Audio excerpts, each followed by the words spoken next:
Have you ever wondered what it's like to live in a house filled with unexplained, mysterious noises?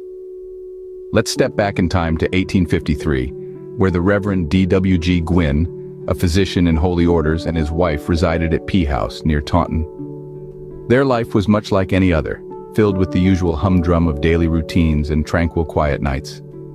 However, their tranquility was often punctuated by sounds, mysterious noises that seemed to have no source. These auditory anomalies were not the usual creaks and groans of an old house settling into its bones. They were different, unsettling, and they pervaded the atmosphere of the house, causing discomfort and unease for the couple. What were these sounds? Where were they coming from? The answers remained elusive, adding to the growing tension in the house. But little did they know, the mystery was about to deepen. And then, one night, the inexplicable noises graduated into a chilling visual encounter. Imagine waking up in the middle of the night only to see a figure draped in mystery moving across your room. This was the spine-chilling reality for the Reverend Dr. D.W.G. Gwynn, a physician in holy orders, and his wife living in P House near Taunton in the year of 1853. On one fateful night, Dr. Gwynn became aware of a figure shrouded and indistinct, moving across the foot of the bed. The figure's arm seemed to be raised, its hand pointing toward the mantelpiece, where a nightlight flickered in the darkness. Simultaneously, Mrs. Gwynn seized her husband's arm, a gasp escaping her lips as the nightlight was snuffed out. In the ensuing darkness, Dr. Gwynn saw the figure retreating towards the door. Assuming it to be a servant who had wandered into their room, he leaped out of bed, his heart pounding, to intercept the intruder. But there was no one there, nothing but the palpable silence of the night. Undeterred, Dr. Gwynn rushed to the door, intent on following the supposed intruder. His blood turned cold when he found the door locked, just as they had left it before retiring for the night. The realization struck him like a bolt of lightning, leaving him painfully impressed. Meanwhile, Mrs. Gwynn was in a state of high agitation. When she asked her husband what he had seen, he recounted the eerie incident. To their horror, they discovered that they had both seen the same figure. Mrs. Gwynn added that she had distinctly seen the figure's hand placed over the nightlight, extinguishing it. She also recounted hearing the rustle of the figure's garments, adding another layer of mystery to their spectral visitor.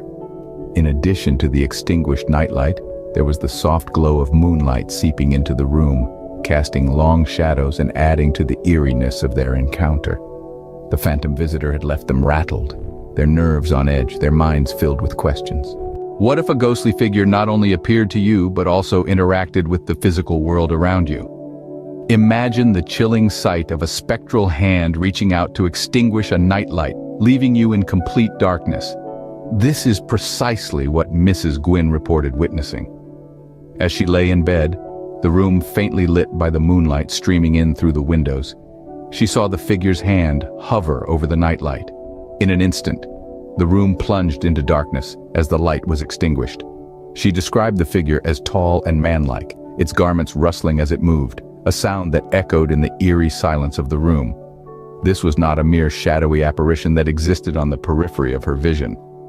This was a tangible presence, a figure that interacted with the physical world around it. It wasn't just a figment of her imagination or a trick of the light. The nightlight, previously glowing softly, was now out. And here is where the story takes an even more peculiar turn. Dr. Gwynn, spurred into action by the inexplicable extinguishing of the light, found himself relighting the nightlight.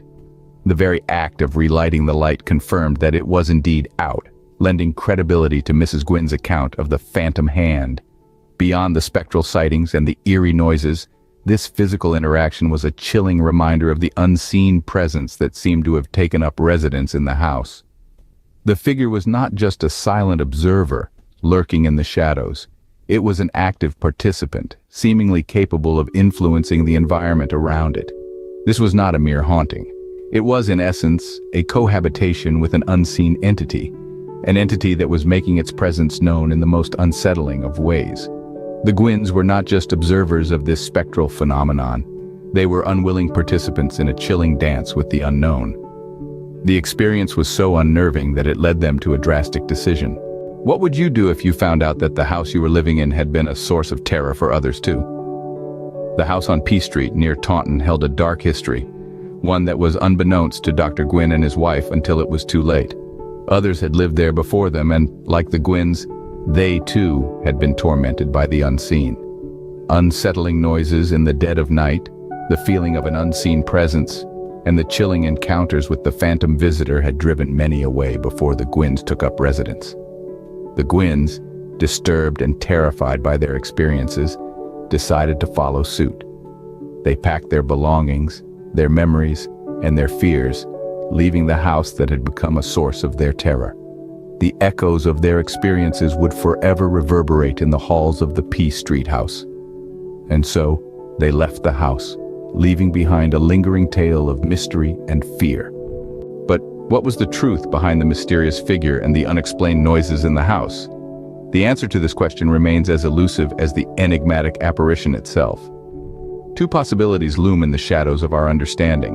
The first suggests that the ghost was an actual entity, a spectral presence manifesting in the physical realm. This hypothesis, while chilling, provides a tangible explanation for the eerie phenomena experienced by the Gwynns. The second possibility, however, is no less perplexing. Could the extinction of the nightlight have been a curious coincidence? A bizarre stroke of fate that coincided with the appearance of the spectral figure? This suggestion, while less fantastical, raises its own set of baffling questions. Yet, despite these theories, the mystery endures, its answers as elusive as the figure that once roamed the halls of P House. A house that continues to echo with the whispers of its eerie past, its secrets still locked within its walls.